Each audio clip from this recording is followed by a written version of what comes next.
Esta é a história do dia da Rádio Observador. Como é que um jovem morre de um dia para o outro vítima de uma bactéria? Uma estudante, pessoal, de 18 anos, morreu em Blumenau após complicações causadas por uma infecção de uma bactéria resistente. Em junho, aconteceu no Brasil.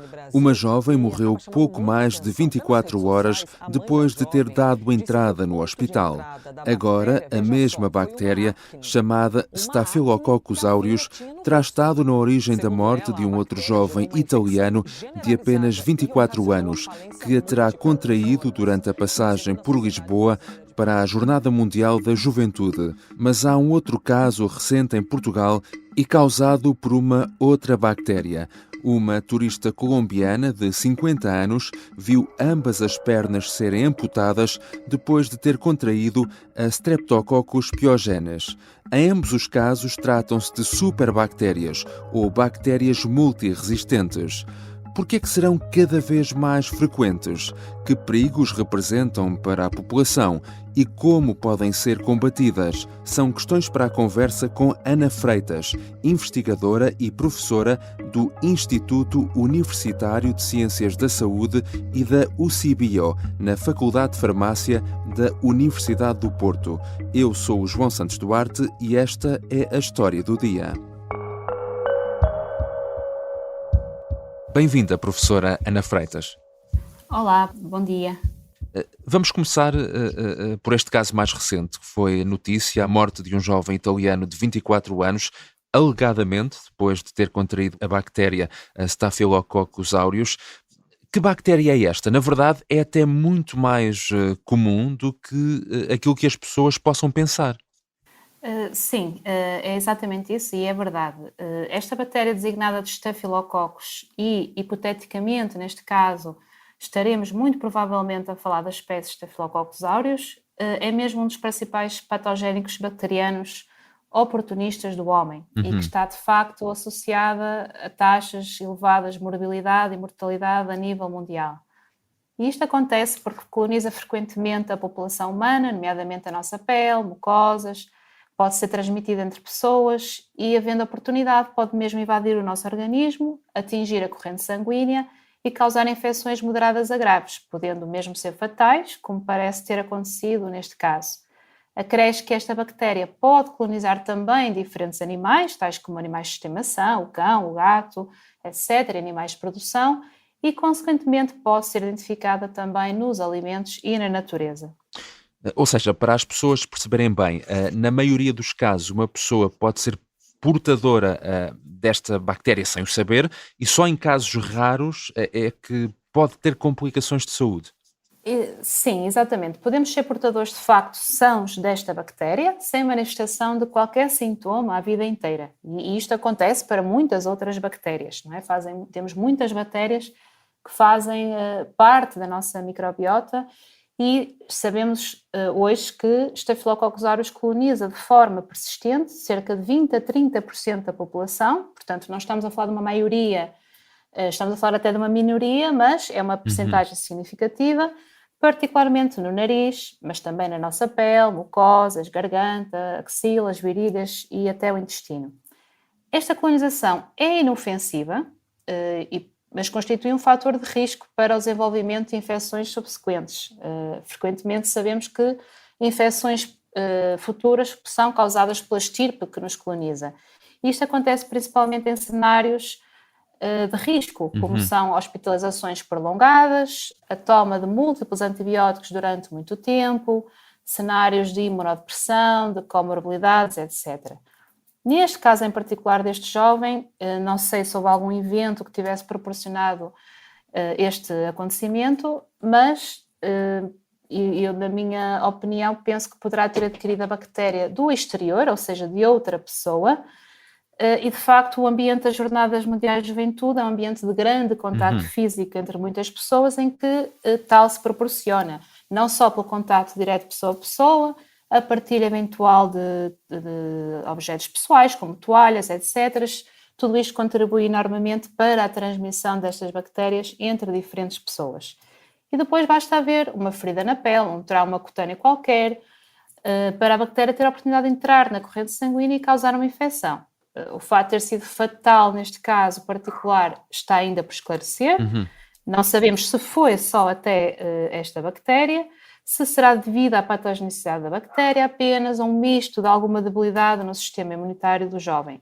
O que é facto é que infecções graves causadas por esta bactéria na comunidade têm vindo a aumentar, ou seja, não se limitam ao ambiente hospitalar, tal como acontecia há muitos anos atrás, e tendem a ocorrer precisamente em doentes jovens previamente saudáveis. E ainda que isto não seja o cenário mais comum, de longe, têm sido associadas a casos clínicos graves, como pneumonia necrotizante, por exemplo, e sepsis grave, que é o que parece ter acontecido neste caso.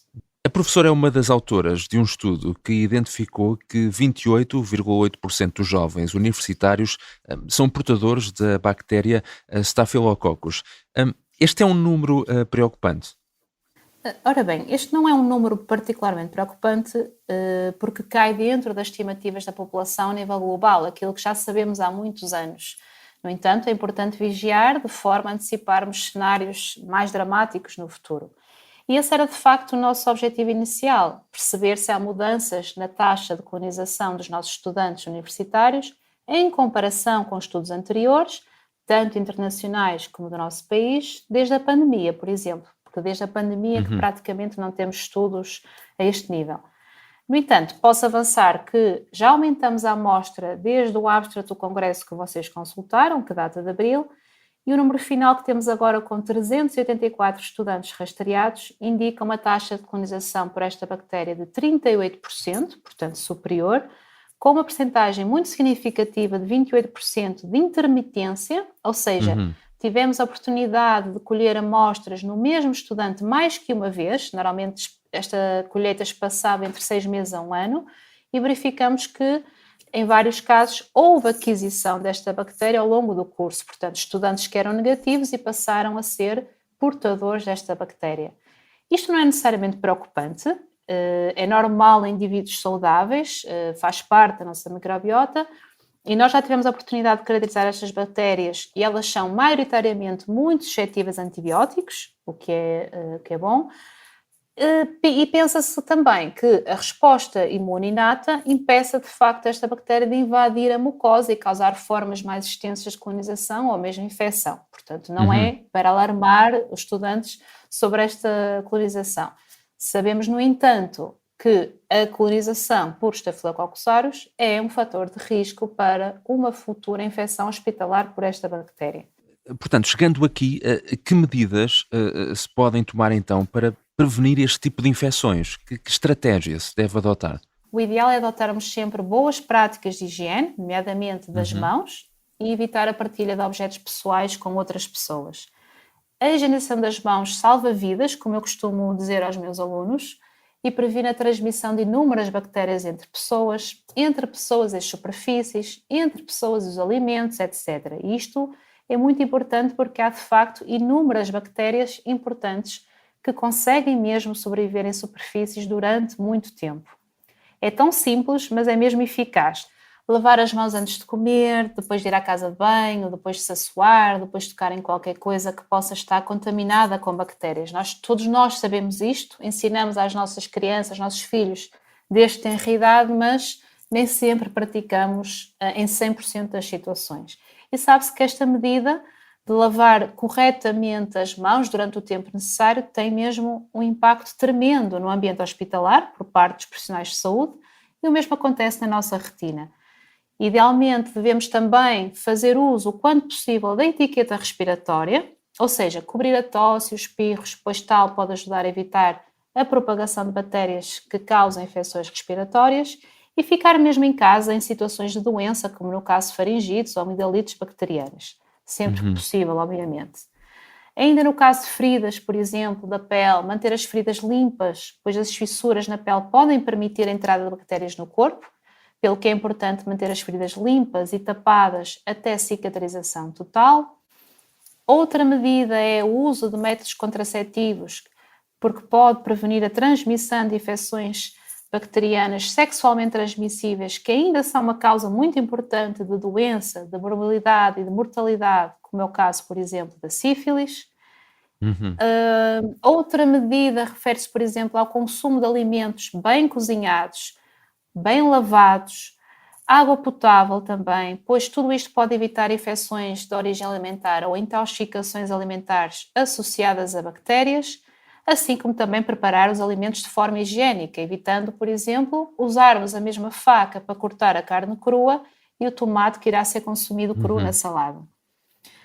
Por fim, e muito importante, tenho que referir a vacinação. Felizmente, temos disponíveis várias vacinas para a prevenção de infecções bacterianas, desde o nosso nascimento, nomeadamente a meningite, a pneumonia pneumocócica, a tosse convulsa, o tétano, entre outras. Tomara nós termos vacinas para prevenir todas as infecções importantes, mas já temos para bastantes e o ideal é sermos todos vacinados.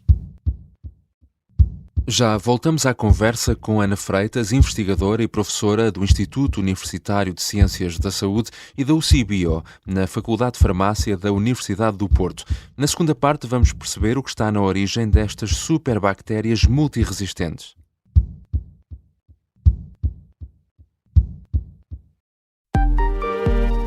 Estávamos na brincadeira e ele, de repente, conta-nos que ia desviar um avião. Este é o Piratinha do Ar. Abriu a porta, entrou por ali dentro e apontou-nos ar. Uma série para ouvir em 6 episódios que faz parte dos Podcast Plus do Observador. É narrada por mim, Margarida Villanova, e a banda sonora original é de David Fonseca. Os Podcast Plus do Observador têm o apoio da Onda Automóveis. Estamos de regresso à conversa com Ana Freitas. Normalmente, o tratamento de infecções bacterianas é feito através do uso de antibióticos. O problema é que as bactérias são cada vez mais resistentes aos nossos antibióticos, daí se falar então em bactérias multiresistentes. Certíssimo. Os antibióticos são usados exclusivamente no tratamento de infecções causadas por bactérias.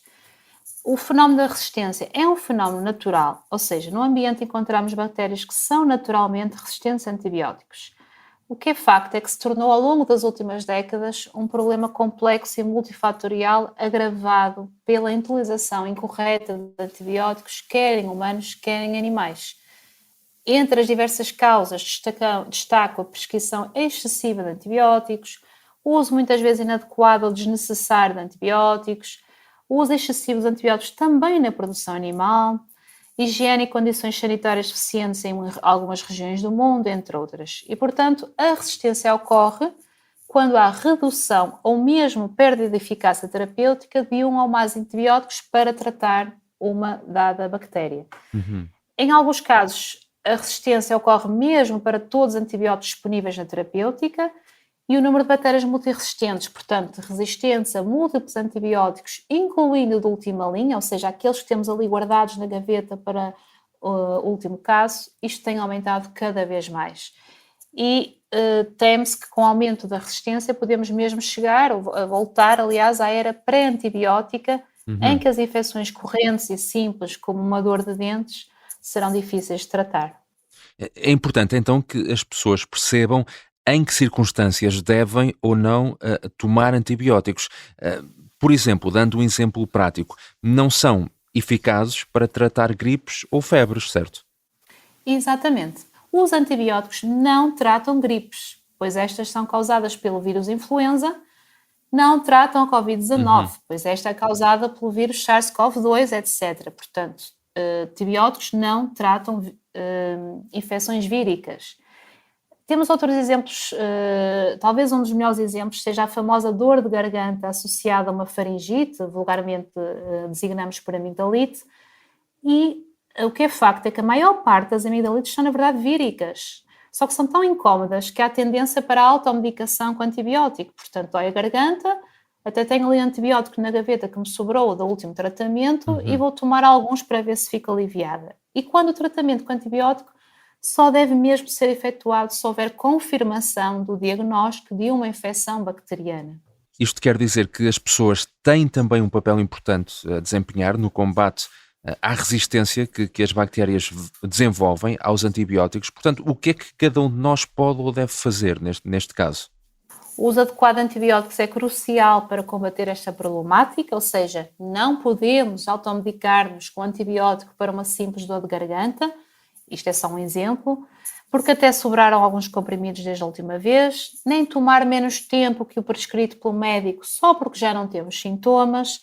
Pequenos gestos como estes e outros até ambientais, como o de não depositar no lixo comum que sobra dos antibióticos, pois temos que depositar os medicamentos na farmácia, todos estes gestos contribuem enormemente para diminuir o impacto desta pandemia silenciosa.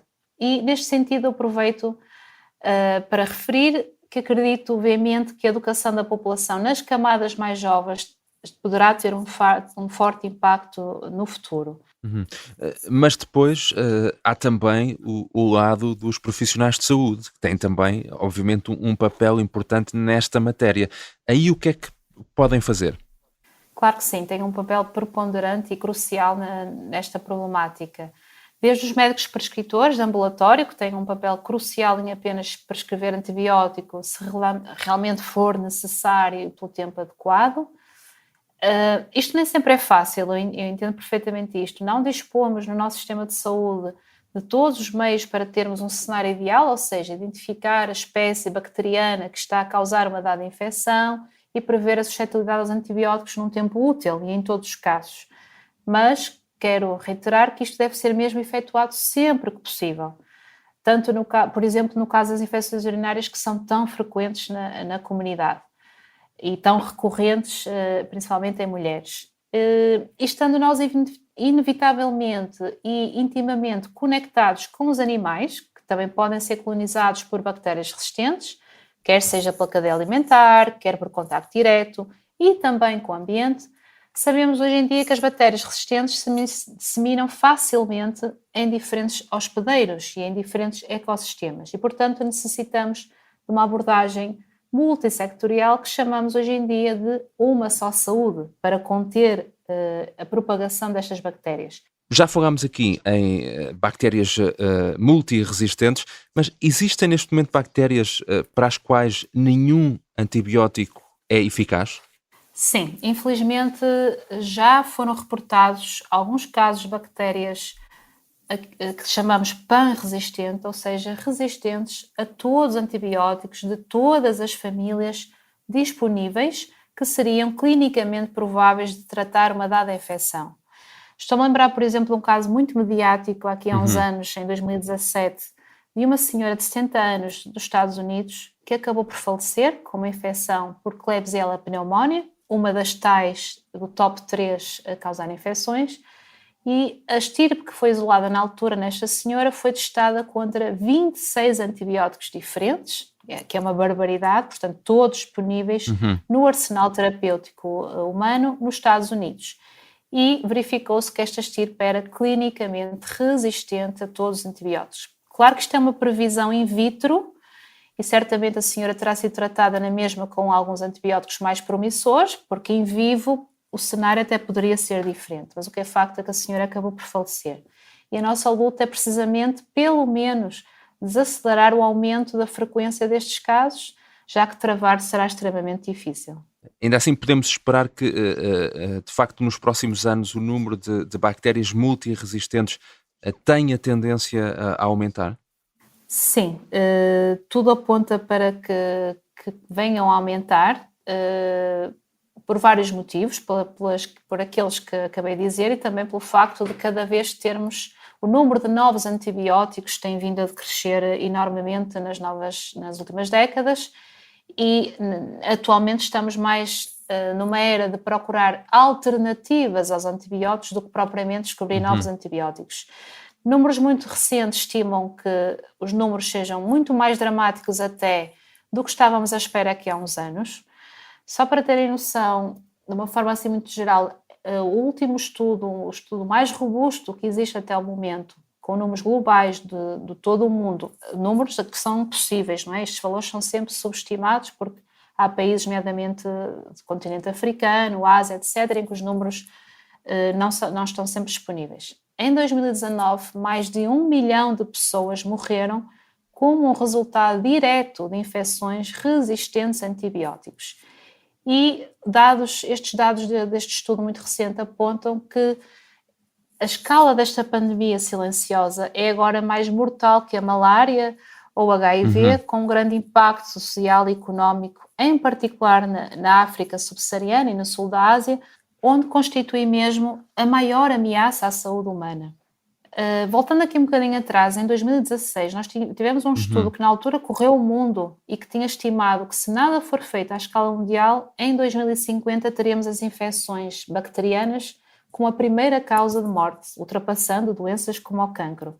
No entanto, estes estudos mais recentes apontam para que esta previsão possa ocorrer muito antes do esperado. Portanto, isto é de alguma forma alarmante. Qual é que é neste momento a situação em Portugal? O problema da resistência a antibióticos é grave comparado com outros países, não? Posso dizer que Portugal não é dos piores, mas também estamos longe de ser dos melhores. Não é? Já como em outras situações, países nórdicos, etc., estão sempre com taxas mais baixas de resistência a antibióticos. Em 2011, portanto, há mais de 10 anos atrás, Portugal apresentava das mais elevadas taxas de infecção hospitalar e também das mais elevadas taxas de doentes hospitalizados a fazer antibiótico. E o que é facto é que nos últimos anos estes números têm vindo a diminuir de forma muito significativa através de várias estratégias educacionais, produção de normas, criação de grupos de trabalho, algumas estratégias até de mudança comportamental e até melhoria das estratégias que evitam a transmissão. Portanto, se em 2011 Portugal era dos países que mais consumia medicamentos na sua saúde humana, atualmente está, felizmente, abaixo da média europeia no consumo de antibióticos.